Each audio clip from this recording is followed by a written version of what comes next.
মহিলালৈ আহি গ'ল ভাল খবৰ। এপ্ৰিল মাহতে ধন লাভ কৰিব ৰাজ্যৰ ২৭ লাখ মহিলাই। ১০,০০০কৈ টকা দিব চৰকাৰে আৰু ২৭ লাখ মহিলাৰ বাবে এই মুহূৰ্তত আমি জনাই গৈছো এটা ভাল খবৰ, কিয়নো ১০,০০০কৈ টকা দিব চৰকাৰে আৰু মহিলা উদ্যমিতা আঁচনিৰ ধনক লৈ মুখ্যমন্ত্ৰী ডক্টৰ HDSৰ ডাঙৰ ঘোষণা। এই মুহূৰ্তত লৈ অহাৰ চেষ্টা কৰিছো সবিশেষ ফুল প্লেটৰ মাধ্যমেৰে। ৰাজ্যৰ ২৭ লাখ মহিলালৈ ভাল খবৰ, ১০,০০০কৈ ধন লাভ কৰিব চৰকাৰে, দিব এই ধন আৰু এপ্ৰিল মাহতে লাভ কৰিব এই ধন। এপ্ৰিল মাহত ধন পাব ৰাজ্যৰ লাখ লাখ মহিলাই। মহিলা উদ্যমিতা আঁচনিৰ ধনক লৈ মুখ্যমন্ত্ৰীৰ ডাঙৰ ঘোষণা। ৩১ লাখ মহিলা যোগ্য বিবেচিত হৈছিল যদিও সকলোৱে নাপাব এই সুবিধা। ২৭ লাখ মহিলাকহে এই আঁচনিৰ অধীনত সুবিধা দিব চৰকাৰে। বাজেট অনুসৰি চৰকাৰে লৈছে বিশেষ সিদ্ধান্ত। মন্ত্ৰী বিধায়কৰ পৰিয়ালৰ মহিলাই নাপাব এই আঁচনিৰ ধন। চৰকাৰী চাকৰিয়ালৰ উচ্চ পৰ্যায়ৰ বিষয়াৰ পৰিয়ালৰ মহিলাই নাপাব এই আঁচনিৰ ধন। মদৰ দোকান থকা ঘৰৰ মহিলাকো দিয়া নহব এই আঁচনিৰ ধন। চৰকাৰক কৰ পৰিশোধ কৰা ব্যৱসায়ী, ট্ৰাক, জেচিবি থকা লোকৰ ঘৰৰ মহিলাই নাপাব এই ধন। তেওঁলোকৰ বাবে সুকীয়াকৈ বেলেগ চিন্তা কৰিব চৰকাৰে আৰু বিহালীৰ পৰাই শুভ উদ্বোধন কৰা হ'ব ধন বিতৰণৰ। অহা মাহৰ পৰাই প্ৰস্তুত কৰা হ'ব চূড়ান্ত তালিকা। অহা মাহত প্ৰস্তুত কৰা হ'ব চূড়ান্ত তালিকা। ৩টা পৰ্যায়ত প্ৰদান কৰা হ'ব এই ধন। প্ৰথম পৰ্যায়ত ১০,০০০ টকা, দ্বিতীয় পৰ্যায়ত ২৫,০০০ টকা আৰু তৃতীয় পৰ্যায়ত ৫০,০০০ টকা। ২,০০০ কোটি টকাৰ অনুমোদন মহিলা উদ্যমিতা আঁচনিৰ বাবে।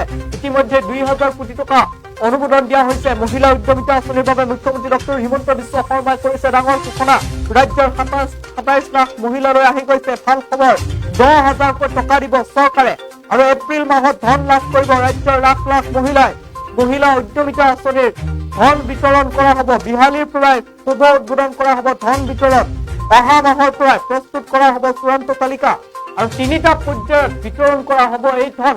প্ৰথম পৰ্যায়ত ১০,০০০ টকা, দ্বিতীয় পৰ্যায়ত ২৫,০০০ টকা আৰু তৃতীয় পৰ্যায়ত ৫০,০০০ টকা প্ৰদান কৰিব চৰকাৰে। ইতিমধ্যে ২,০০০ কোটি টকা অনুমোদন দিয়া হৈছে মহিলা উদ্যমিতা আঁচনিৰ বাবে। বাজেট অনুসৰি চৰকাৰে লৈছে বিশেষ সিদ্ধান্ত। মন্ত্ৰী বিধায়কৰ পৰিয়ালৰ মহিলাই নাপাব এই আঁচনিৰ ধন।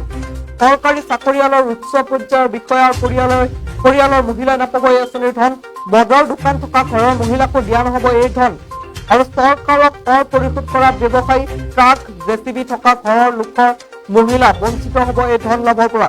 তেওঁলোকৰ বাবে সুকীয়াকৈ বেলেগ চিন্তা কৰিব চৰকাৰে। পৰৱৰ্তী সময়ত এই সিদ্ধান্ত লোৱা হ'ব।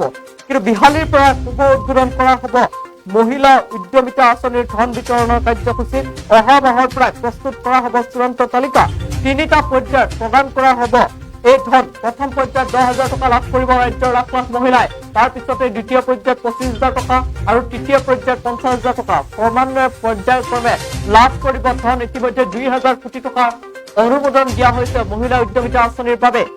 অৱশেষত ৰাজ্যৰ লাখ লাখ মহিলালৈ আহি গ'ল ভাল খবৰ। ২৭ লাখ মহিলাই লাভ কৰিব মহিলা উদ্যমিতা আঁচনিৰ ধন। ১০,০০০কৈ টকা লাভ কৰিব প্ৰথম পৰ্যায়ত। বিহালীৰ পৰা শুভ উদ্বোধন কৰা হ'ব এই ধন বিতৰণৰ কাৰ্যসূচী। আৰু মুখ্যমন্ত্ৰী ডক্টৰ হিমন্ত বিশ্ব শৰ্মাই ঘোষণা কৰিছে, ডাঙৰ ঘোষণা কৰিছে। এপ্ৰিল মাহত ধন লাভ কৰিব ৰাজ্যৰ লাখ লাখ মহিলাই। ৩১ লাখ মহিলা যোগ্য বিবেচিত হৈছিল যদিও সকলোৱে নাপাব এই ধন। ২৭ লাখ মহিলাকহে এই আঁচনিৰ অধীনত সুবিধা দিব চৰকাৰে আৰু বাকী সকলৰ বাবে বেলেগকৈ চিন্তা কৰিব চৰকাৰে। ইতিমধ্যে ২,০০০ কোটি টকা অনুমোদন দিয়া হৈছে এই ধন বিতৰণৰ বাবে। মহিলা উদ্যমিতা আঁচনিৰ জৰিয়তে ৰাজ্যৰ ২৭ লাখ মহিলাই প্ৰথম পৰ্যায়ত লাভ কৰিব ১০,০০০ টকা, দ্বিতীয় পৰ্যায়ত লাভ কৰিব ২৫,০০০ টকা আৰু তৃতীয় পৰ্যায়ত লাভ কৰিব ৫০,০০০ টকা। বিহালীৰ পৰা শুভ উদ্বোধন হ'ব এই ধন বিতৰণৰ কাৰ্যসূচী। মহিলা উদ্যমিতা আঁচনিৰ জৰিয়তে ৰাজ্যৰ লাখ লাখ মহিলাই লাভ কৰিব ধন। এই মুহূৰ্তত জনাই গৈছো ভাল খবৰ। ২৭ লাখ মহিলাৰ বাবে এই ভাল খবৰ জনাই আছো। প্ৰথম পৰ্যায়ত ১০,০০০ টকা লাভ কৰিব ৰাজ্যৰ লাখ লাখ মহিলাই আৰু দ্বিতীয় পৰ্যায়ত লাভ কৰিব ২৫,০০০ টকা, তৃতীয় পৰ্যায়ত লাভ কৰিব ৫০,০০০ টকা। মুখ্যমন্ত্ৰী ডক্টৰ হিমন্ত বিশ্ব শৰ্মাই কৰিছে এই ডাঙৰ ঘোষণা। আৰু মহিলা উদ্যমিতা আঁচনিৰ ইতিমধ্যে ২,০০০ কোটি টকা অনুমোদন জনোৱা হৈছে। আমি জনাই আছো এই মুহূৰ্তত ৰাজ্যৰ ২৭ লাখ মহিলাৰ বাবে সেই ভাল খবৰ। ৰাজ্যৰ ২৭ লাখ মহিলাই ধন লাভ কৰিব আৰু এপ্ৰিল মাহতে লাভ কৰিব এই ধন। অহা মাহতে চূড়ান্ত তালিকা প্ৰকাশ কৰা হ'ব।